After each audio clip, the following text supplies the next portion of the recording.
exosuit is now complete.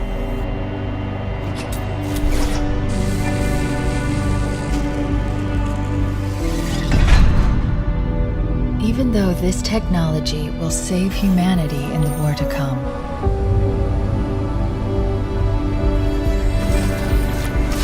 I must remind myself, liquid crystal cannot rise on its own. Titanium alloy cannot prevail in the face of extinction. Armor cannot hope.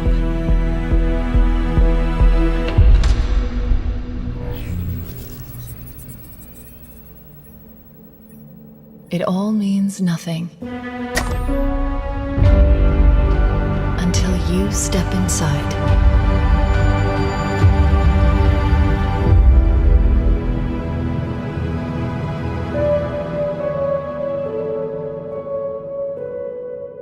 Hello, I'm Zihan. Welcome to another episode of Not Just Games. Before going any further, I would like to let you know that this script is brought to you by my friend Ziwen, who is a practicing mechatronic engineer.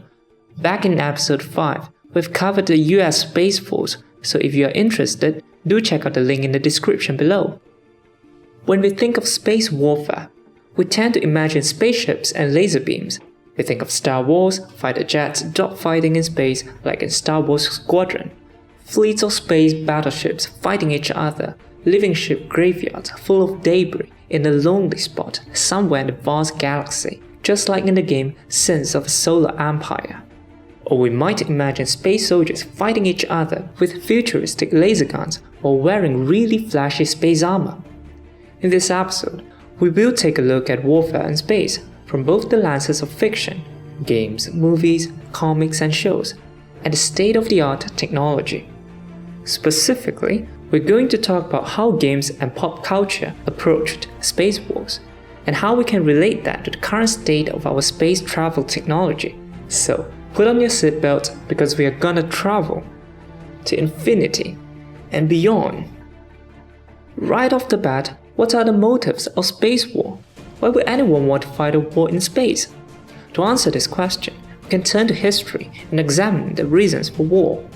As with every civilization, exploration and expansion is a way to secure more resources. At first, people fought on the ground to secure land for planting more food, housing more people, mining more ore, and securing vantage points to prepare against enemy attack. Later on, people invented boats and explored the waters like lakes, rivers, and seas.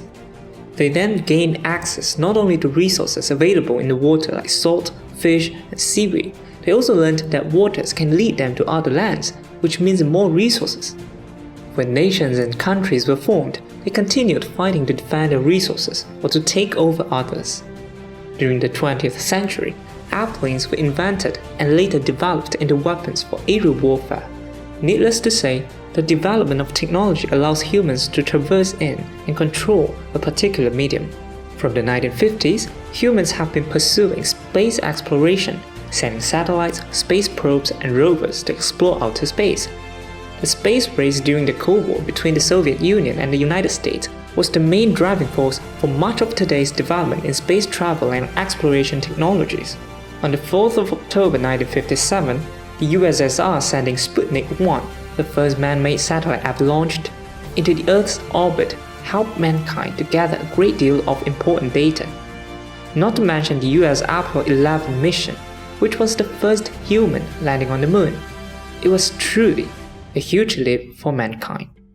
Not only did it inspire many to become scientists and astronauts, many films were created based on this great feat, such as First Man, Apollo 13, and Apollo 18. Modern nations go into war for several main reasons, such as economic gains, territorial gains, revenge, and nationalism, just to name a few. Here are a few examples of wars caused by these four reasons. Economic gains: the Winter War between the Soviet Union and Finland. Territorial gains: Six-Day War, where Israel fought several Arab countries, mainly Egypt, Syria, and Jordan. Revenge: the ongoing war on terror was initiated by the US and her allies against groups and organizations they identify as terrorists. nationalism. The First World War, which began in Europe and spread to the entire world. We are not going into details about the current international conflicts, but judging at the current tense international relations now, any of the reasons above could be the cause of a space warfare in the future. That was a general review of why a nation would wage a war. In the previous video on USSF, we've covered the 5 goals of having a space force. To recap briefly, they are: Number 1. Space security.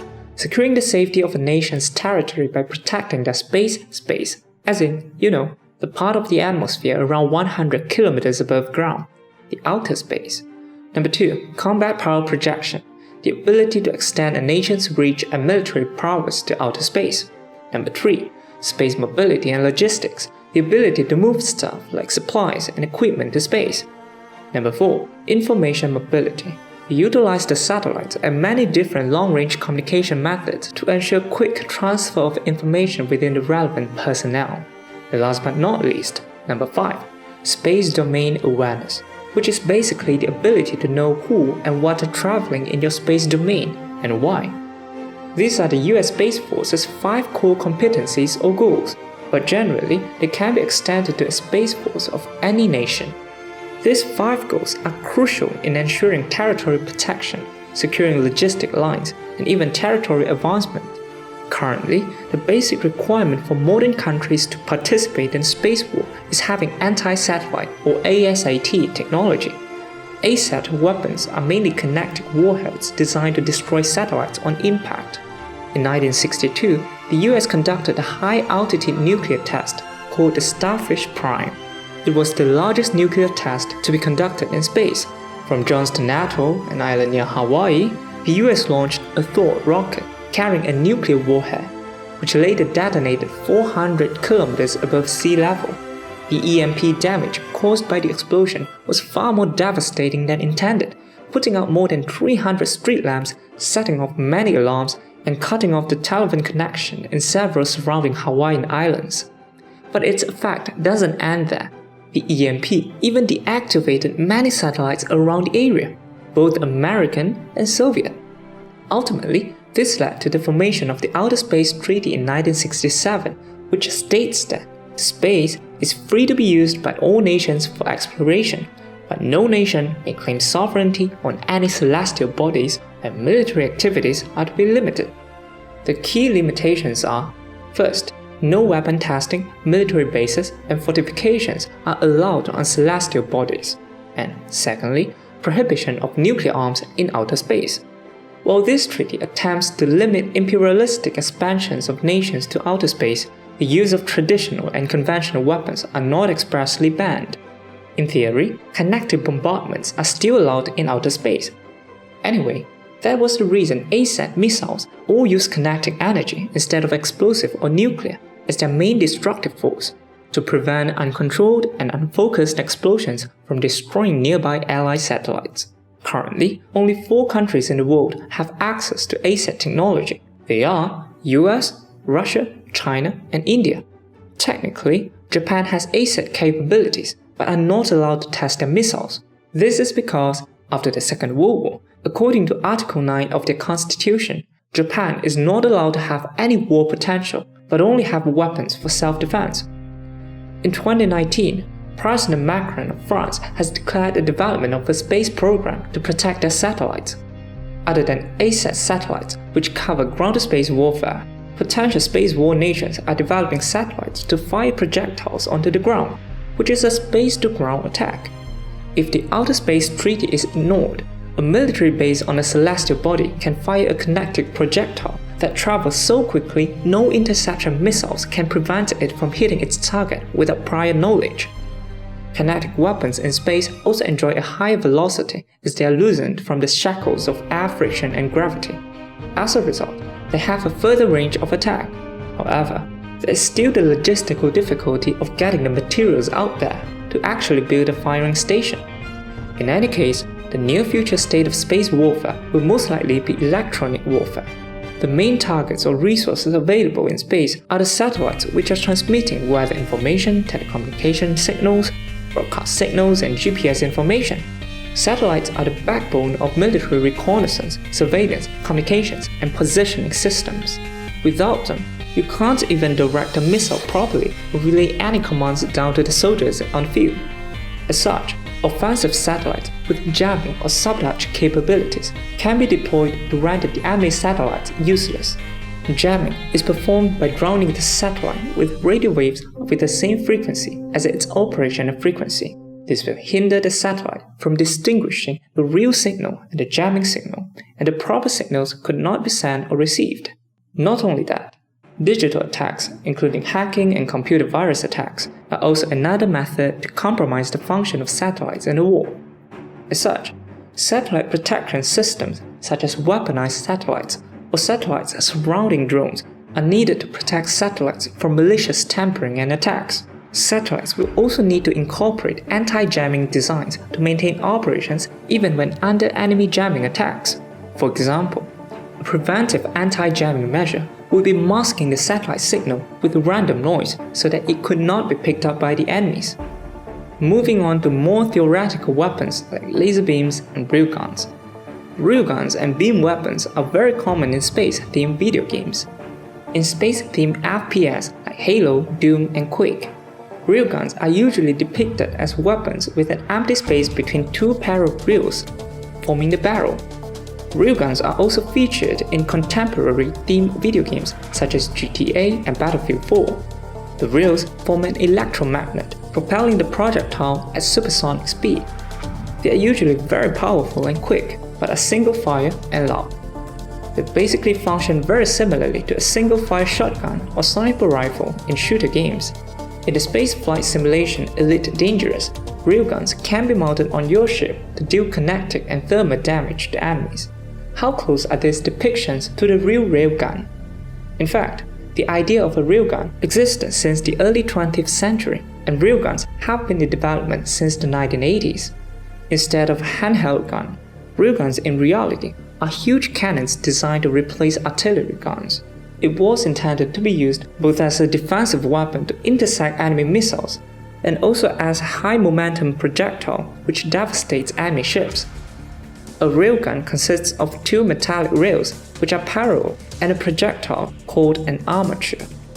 The armature will complete the circuit between two metallic rails, turning the rails and the armature into electromagnets and producing a force known as the Lorentz force, which propels the armature at a very high velocity, reaching Mach 8 or 2,500 meters per second.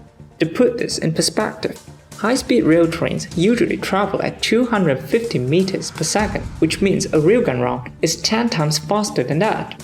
However, there are still many limitations on railgun technology, which makes it impossible to be deployed on the field. Firstly, there needs to be a way to fulfill its high electric current consumption in an active battlefield. Even if that was solved, the high heat dissipation from the armature would melt the rails off, causing the rail to expel materials and lose integrity. As such, railguns are limited to a few rounds, if not only one, before the rails become completely unusable. This means either the rails have to be replaced very frequently, or the whole assembly might have already melted from the heat by that time. The current state-of-the-art material engineering is still unable to provide a long-term solution to these problems. Laser weapons are a mainstay in space warfare games. Basically, any energy-directed weapons are generally classified as laser weapons. They come in a variety of names such as plasma beam, particle beam, electrolaser, ray guns, and pulse gun. In essence, they are weapons that use highly focused energy to cause thermal or even molecular damage to their targets. I'm sure almost everyone knows about the lightsabers and blasters from Star Wars. As seen in Star Wars Battlefront, the blasters are more like a pulse gun, firing bullet-like pulses of laser or energy. Another type of laser gun seen in games fires a consistent and continuous beam at enemies, not unlike that of a laser cutter. The collector particle beam in Mass Effect 2 is a continuous beam, kind of like a stream of water shooting at enemies. Similarly, Red Faction's plasma beam is a continuous stream of havoc, basically deleting anything and everything it touches, just like cutting butter with a hot knife. And how could we forget the iconic Death Star laser? And how traumatizing it was. By the way, For those of you who enjoy ASMR, here's a bonus scene just for you. Nice. What about energy weapons in real life? Do they fire in pulses or in continuous beams? In real life, laser weapons typically fire brief pulses of concentrated light. Laser light are photon particles that are coherent, meaning they are of the same wavelength and are in phase, which is why the energy is focused in the spot. While both continuous modes and pulse mode can be achieved in real life, continuous beams cost much more energy, so current researchers are trying to focus the maximum energy in one shot instead of creating a weaker beam over a period of time for the highest damage. Theoretically, since lasers are super concentrated light, it can reach the targets at the speed of light, making it an ideal defensive tool against incoming missiles or kinetic projectiles. Nevertheless, laser weapons with enough intensity to damage or destroy the targets are still in the experimental stage. Since 1984, the US Strategic Defense Initiative, or SDI, nicknamed the Star Wars program, has been developing laser weapons to deal against intercontinental ballistic missiles, or ICBMs. An example of their experiments would be Boeing YAL-1. It is a laser mounted on a modified Boeing 747-400F, designed to intercept and hopefully destroy enemy ICBMs. Tests have been conducted with mixed results. By December 2011, the 16-year project was ended because it did not prove to be operational. However, it was considered a successful test of concept, and the US Ministry of Defense is exploring laser-mounted high-altitude UAVs as an alternative. Similarly, the Russians are experimenting on a flying laser system known as the Bereev A-60. Another attempt to use lasers in the military was the Tactical High Energy Laser, or THEL, a joint experiment by American and Israeli forces. The weapon is humongous and heavy, having the size of 6 buses. It was initially designed to take down high-trajectory projectiles, such as rockets and artillery fire. This experiment started in 1996, and by 2001, it actually shot down 28 incoming artillery rockets and 5 artillery shells. However, the laser weapon system was in fixed position, firing at expected oncoming targets, and was deemed unsuitable to deal with the fluid and ever-changing battlefield. In 2005, the program was terminated, but several Israeli politicians and scientists have since advocated to revive the program. In terms of handheld laser-based weapons, there is already a conventional one. Known as Teslas, they are a non-lethal weapon that use laser beams to temporarily blind opponents or disable light sensors. Its working principle is similar to that of a flashbang, but instead of a radio AoE, the blinding effect is directed at the target's eyes directly. An example would be the Personnel Halting and Stimulation Rifle, or PHASR. Developed by the US Air Force, it is a low-intensity laser designed to blind and incapacitate human targets temporarily. Due to the Protocol on Binding Laser Weapons issued by the UN in 1995, lasers designed for human targets are not allowed to cause permanent blindness, which is why the output of Teslas has to be limited. Succinctly, the problems with modern lasers are they have to be huge and immobile to produce enough energy to destroy incoming missiles, which means they are slow and prone to attacks. Secondly, lasers are light, so they are highly limited by any optical phenomenon such as refraction and diffraction, causing it to miss or lose energy on the way. In short, handheld laser guns that can cause severe damage already exist, but are yet to be considered reliable enough to replace conventional guns. Safe to say, we're still quite a long way from actual space warfare, as there are many limitations in place. After the Cold War, the race to produce high-velocity weapons have slowed down significantly, with more money being poured into developing the economy. However, the advancement required for space warfare, such as satellite weaponry, electronic warfare, railguns, and laser weapons, are still being steadily developed. With advancements in laser technology, we may soon see real soldiers wielding laser blasters and fighter jets shooting laser beams. Other than all these technical limitations, there is another huge risk in space warfare: space debris. As of January 2019, the amount of objects orbiting the Earth is estimated to be 20,000, but only 2,218 of them are operational satellites. The rest of it are mostly space debris consisting of dead spacecraft, lost equipment, boosters, and weapons. In 1978, NASA scientist Donald J. Kessler proposed the possibility of a cascading effect that may significantly impede space exploration, known as the Kessler syndrome. He suggested that beyond a certain critical density of space debris, the possibility of collision between the debris is so high that it would frequently happen. If space warfare were to become a reality, the amount of satellites and ASAT weapons will definitely increase, in turn creating more space junk. At that point, the lowered orbit may be rendered unusable for many satellites, and launching missions are likely to fail due to damage from the debris. Imagine driving on a highway, which is quite easy if you just follow the road right, and imagine driving on the opposite side and having to avoid the oncoming traffic. That's a nightmare. In the same way, spacecraft will expend more energy to maneuver away from space junk and are at high risk of collision with large debris. Finally, but perhaps most importantly, the higher chance of collision also means that there's a higher chance of debris being knocked out of orbit, falling from the sky onto the Earth, possibly injuring or even killing living beings. In 1997, in Tulsa, Oklahoma, a woman named Lottie Williams was injured when she was struck by a piece of space debris, a small piece of metal from a rocket which was launched the previous year.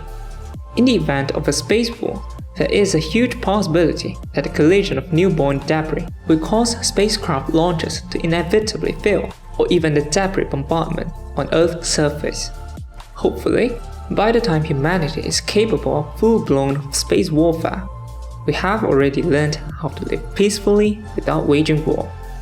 Perhaps that's just wishful thinking, but it's the best option for the survival of mankind, as space warfare would definitely cause unimaginable destruction and suffering, even beyond the boundaries of our home planet. Well, that's the end of this video, guys. Today, we've talked about the motives of having a space war. We have also looked at some of the commonly used weapons in space war games and their real-life counterparts, and we have discussed the risk of having war in space. Did you enjoy the video as much as I do? And what do you think space warfare could be like in the future? Would you be interested in videos with a futuristic setting like this? For example, space-to-space warfare, a future where space warships exist? Do let us know in the comments down below. Thanks for watching, and don't forget to like, share, and subscribe to our channel. With that, stay safe and see you in the next episode.